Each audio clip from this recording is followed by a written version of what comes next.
What's going on, YouTube? Alright, today what I got for you is the Canik TP9SF Elite. Now, these came out a couple of years ago, and I actually held off on getting one because of reviews that I had seen on YouTube.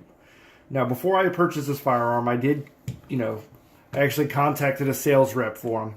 And they gave me, because I was asking about, the weak ejection, and things like that that made me nervous, that things that you're going to be concerned about if you're going to carry this firearm, to defend yourself, your property, your family, stuff like that. I mean, those are some major concerns I had. So after talking with the sales rep, the story that they told me was that when they initially started importing them, they were using a heavier spring because they were overseas. They were running hotter NATO ammunition and stuff in them, and they needed a heavier duty spring for them. And they've had changed out the spring in it, and now it is reliable.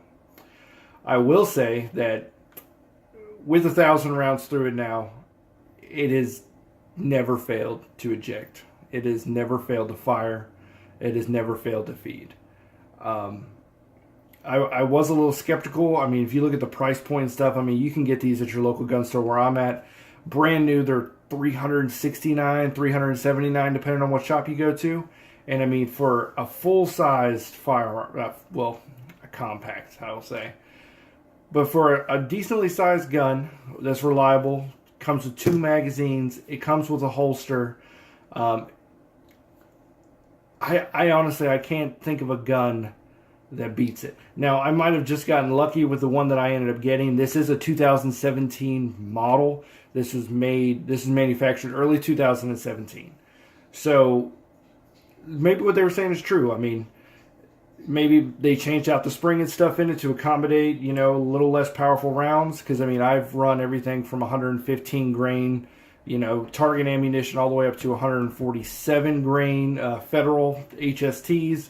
And it runs and runs and runs. I mean, and if you look at this firearm, just the detail, the finish and stuff in it, it is. I mean, it looks amazing. I mean, I can't knock this firearm to save my life. I honestly can't.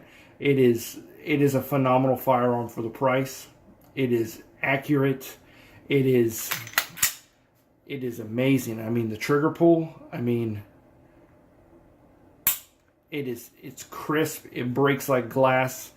For a factory trigger, it is probably the best factory trigger I've ever had come directly from a manufacturer, sub $1,000 handgun. I mean, there's some like nice 1911s I've shot and stuff like that I would prefer those triggers more, but for a sub $400 gun, a factory trigger like this is completely unheard of. And like I said, I mean, when you look at the finish and stuff, I mean, this finish is not worn at all. I've gotten it hot.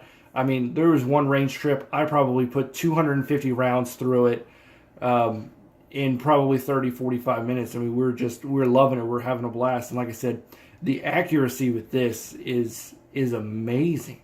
I mean, when I compare this to my Glock 19, and they're similar firearms.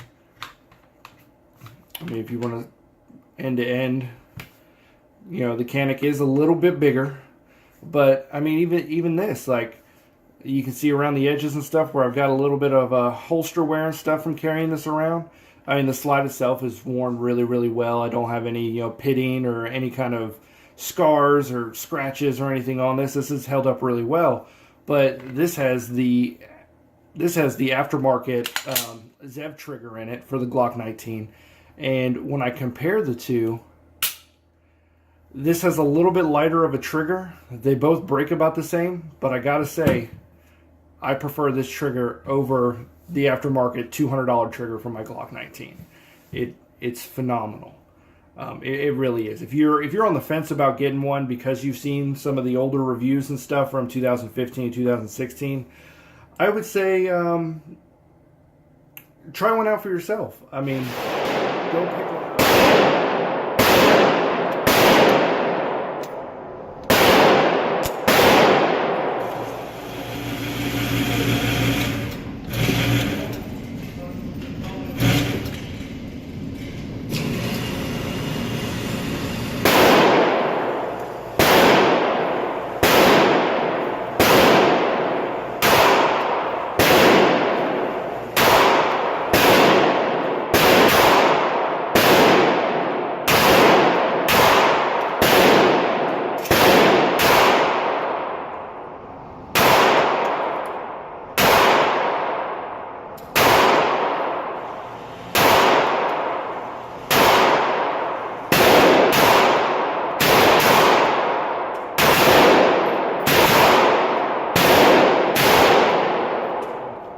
go pick one up. I would say, you know, get a newer model if you can, because like I said, there was all those terrible reviews, and it made me really, like, I didn't purchase one for probably 2 years because of the reviews I saw. People were having failures to eject and stuff, and you know, I don't want to have to worry about clearing a malfunction and stuff when I got who knows what happened and coming through the front door, carjacking, something like that. I don't want to have to be worried about, oh, I got to clear the slide. No, I don't want to have to worry about that. But this is top notch. I'll give it to Canik. They produced one hell of a firearm in this. It'll take any ammunition. It'll take steel case. It'll take any kind of self-defense round you put through it. And the attention to detail as well. I mean, when you go to take it apart, I mean, just like the little details that you're not going to get in like the Glock and stuff, like the polished feed ramp.